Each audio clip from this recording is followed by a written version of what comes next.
Hey, it's Dan. Welcome back. This is iAllegedly, and I've got a good one for you today because crime is completely out of control, guys. And we're going to cover this in a short video today. But please like, subscribe, and join our email list. First things first, guys.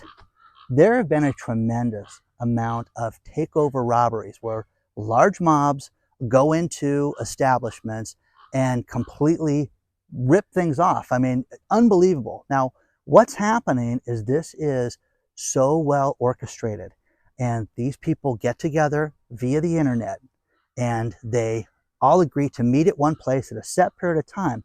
And one thing that's crazy was the Topanga Valley Mall, Topanga Canyon Mall, that was just hit over the weekend here in Southern California. There's more details coming out about it now. You had multiple people drive up in very expensive Mercedes-Benz and Corvettes, high-end vehicles that pulled up. So number one, they show up at the mall. Nobody's thinking anything about them, but they park right in front. 10 people go inside. They steal all this merchandise, hundreds of thousands of dollars for the merchandise.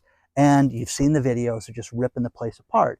But what's crazy is that they had, within 10 minutes, they had stole over $150,000 to $200,000 worth of merchandise and completely destroyed the store. Okay, this is happening more and more and more. In Orange County, about 60 miles away from where that robbery was, there were 3 men that tried to take over the Irvine Spectrum, which is a really high-end mall that I've been to. I was there with my kids not too long ago. Fantastic place, okay? And 3 people tried to do it. And because there was not enough of them, they got caught and people, surrounded them and the police arrested them. But this is happening more and more and more. They are doing smash and grabs at jewelry stores, and they go in with hammers and they smash the jewelry counter display cases and take things. Absolutely crazy, guys. Absolutely crazy. And the problem with it is that these people are not getting prosecuted right now. It's awful. Absolutely awful. Now, think about this one. I heard the former LA sheriff who got voted out talking about this on a radio show this morning, and he was talking about how, wait a second, got to understand, the sheriff's department, since 2020 with the defund stuff, they have 1,100 less officers. And then you've got police in different jurisdictions in these areas that have been taken over where there's 1,200 less officers now than there were before. He said that together, that's more police officers than they have in the entire city of San Diego. And San Diego's huge, guys. So this is just getting worse and worse and worse right now. We're seeing more and more of this right now. So, this crime is crazy. People need to understand that this is not going to end well for somebody. At some point, you're going to see this thing not end the way that people think it's going to. There are different things where people are. The train, hey.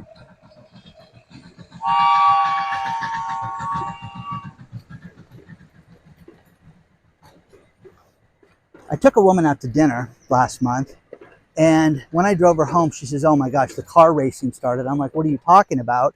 And as I'm walking up to her house, we're hearing, racing. That sounds like they were like a block away. That was a mile away from her house, but it was so loud, and it was street racers. It was hundreds of cars that they have a car bee where these kids and young adults get together and race. And it sounded crazy. It sounded like there was gunshots. She lives in a nice area, Tustin. Absolutely crazy. And I was like, wow, this is unbelievable. I mean, she's complained about this. Like, this happens at 2 o'clock in the morning. You can't sleep. And it's so loud. And how the police are not there instantly, I don't know. But we sat there and just listened to it forever. Now, here's the crazy thing about this.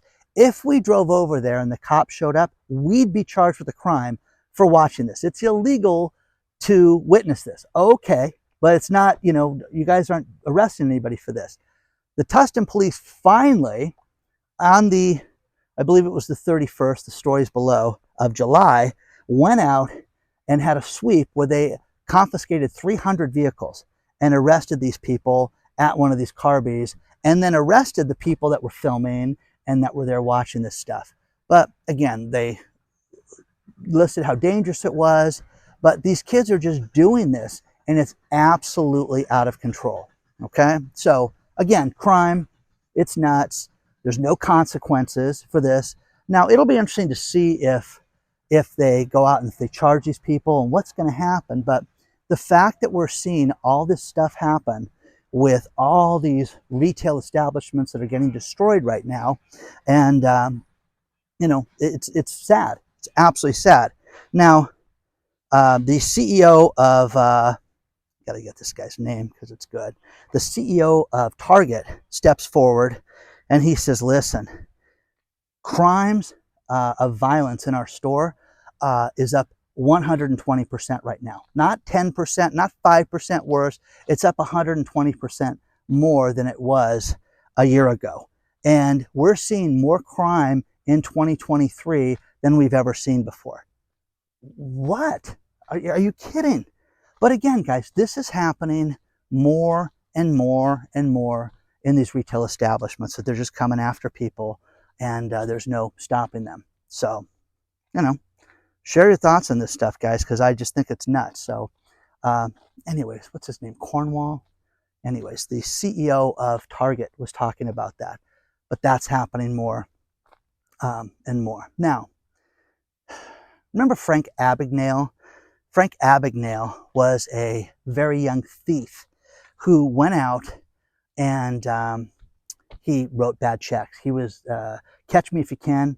Leonardo DiCaprio played him in the 2000 or 2002 movie, whatever it was. It was early 2000s.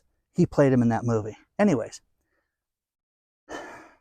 Mr. Abagnale had a style that was, you know, brilliant, because he was a confidence guy.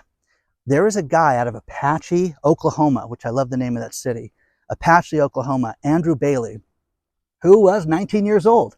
And they are comparing this guy to Abagnale because he walked into a car dealership and said, listen, I've got a Acura MDX, which is like a race car. And it's really nice, and I really need to sell it. Can you guys check it out? Okay, you owe about $1,800 in this car. And they said, okay, listen, yeah, well, what do you want for it? We'll give you $48,000 for it. So that's kind of a deal, which is a steal for this car. They write in the check for the 48 grand, and he takes it. And then 4 days later, the guy didn't just leave it alone, doubled down and brought a Toyota Tundra in.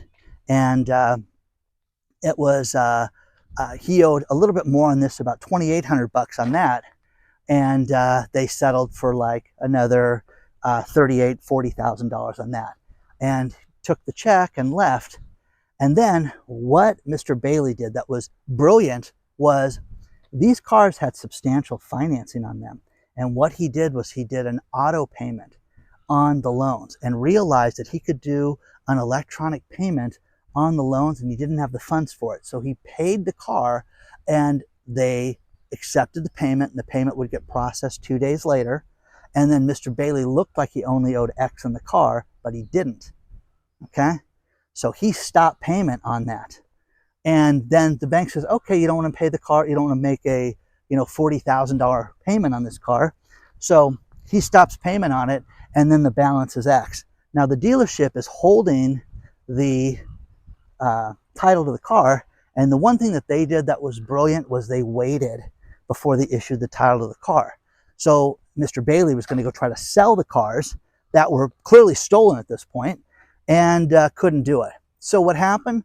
They arrested this guy. They showed up at his house at 3 o'clock in the morning and arrested this guy. But read the story below, because it's fantastic. I mean, this guy, 19 years old, looks like he's 15 or 12. I mean, he just looks like a child. But the point of this is that I wonder how many times this happens. And the problem with this is that when people don't get nailed for crimes, they do more of them. That's what we're seeing.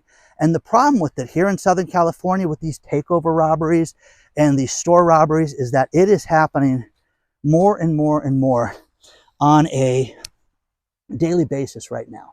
So, you know, let me know. Have you guys seen anything like this? I mean, you have to stay safe. You have to stay away from this.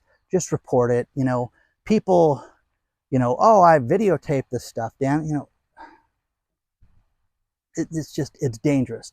The car situation, it's fascinating that these people finally got caught here in Orange County, because it's dangerous and just a matter of time, and people get hit with the cars. They do burnouts and circle around the neighborhood. But you know, let me know, guys, what you think about all this stuff. Let me know if you like the shorter videos too, if these interest you with different subjects, and let me know if there's a subject you want me to cover too. But you know, crime is out of control. It just is, and it's just getting worse and worse and worse. And I think that it's just a matter of time until you know, there's got to be something. You have to have some type of conclusion to this, to where people pay a price, because they're just not. And it'll be interesting to follow this one kid to see what he did. But this one kid, to give you an idea about Mr. Bailey, is he's wanted in 4 states, okay? Texas, Arkansas. I mean, this guy has been doing different shenanigans all over the place. So it's not like he just came up with some brilliant idea. He is Leonardo DiCaprio, and he's a handsome young guy. So I'm sure we haven't heard the last of this guy. Don't forget to like, subscribe, follow, join the email list. I'll talk to you guys soon. And let me know if you guys like these shorter videos or not.